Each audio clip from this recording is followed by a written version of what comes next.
কিছু সংখ্যক লোক ৭১ সাল, ৫২ সাল, ৪৭ সাল নিয়ে কথা বলে। আচ্ছা, তাদের আশা কি পূর্ণ হবে? তারা কি এটা ভুলে দিতে পারবে জনগণকে? ৭১ সালকে মুছে দিতে পারবে? স্বাধীনতার প্রচেষ্টা, স্বাধীন যারা করেছেন, যারা জীবন দিয়েছেন, যাদের মা বোনের ইজ্জত পাকিস্তানরা নিয়েছেন, তাদেরকে মুছে ফেলা যায় না।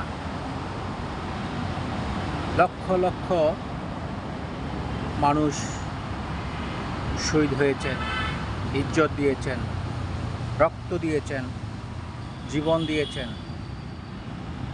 ৭১ সাল না হলে এই বাংলাদেশ সৃষ্টি হতো না।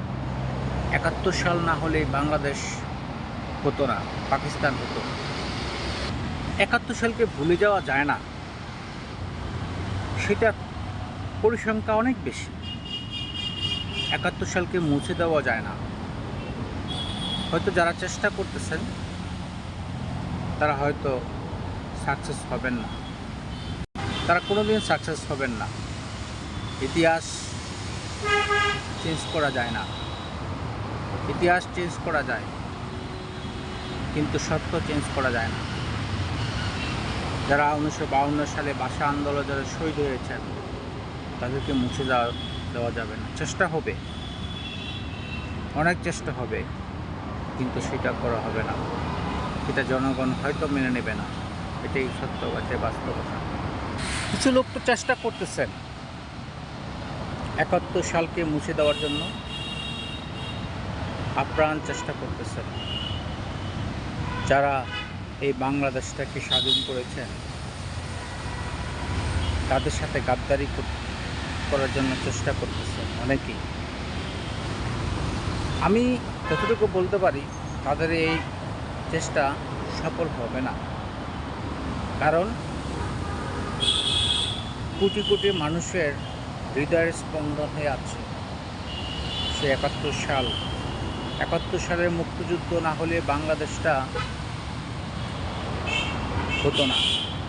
এটা অনেকে বিশ্বাস করে না।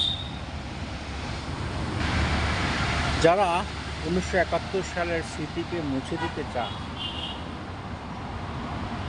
তারা বাংলাদেশকে ভালোবাসেন না। যারা ৭১ সালকে চিরতরে ধ্বংস করতে চান তারা বাংলাদেশকে ভালোবাসেন না, তারা সত্যিকারই পাকিস্তানকে ভালোবাসেন। পাকিস্তানের ভালোবাসা তাদের হৃদয়ে স্পন্দন হয়ে আছে। যারা হৃদয় স্পন্দন আছে পাকিস্তানের জন্য তারা ৭১ সাল চাইবেন না। ৭১ সালের ইতিহাস নষ্ট করার চেষ্টা করবেন। তারা মুক্তিযুদ্ধকে ভুলে যাবেন। যারা যুদ্ধ করছেন, মুক্তিযুদ্ধ করছেন, তাদেরকে ভুলে যাওয়ার জন্য বিভিন্ন কৌশল অবলম্বন করবেন। এটা আসলে হবে না, এটা বাঙালি মানবে না, বাঙালি কোনোদিনও মানবে না।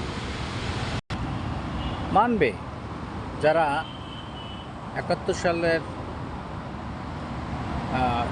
অস্তিত্ব মুছে দেওয়ার চেষ্টা করে তারা মানবে, কিন্তু কোটি কোটি বাঙালি ৭১ সালকে কোনোদিনও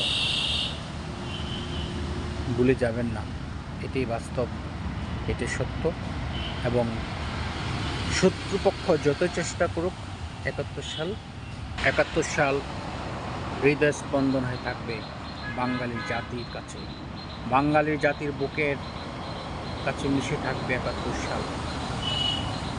এটাই সত্য, এটাই বাস্তব।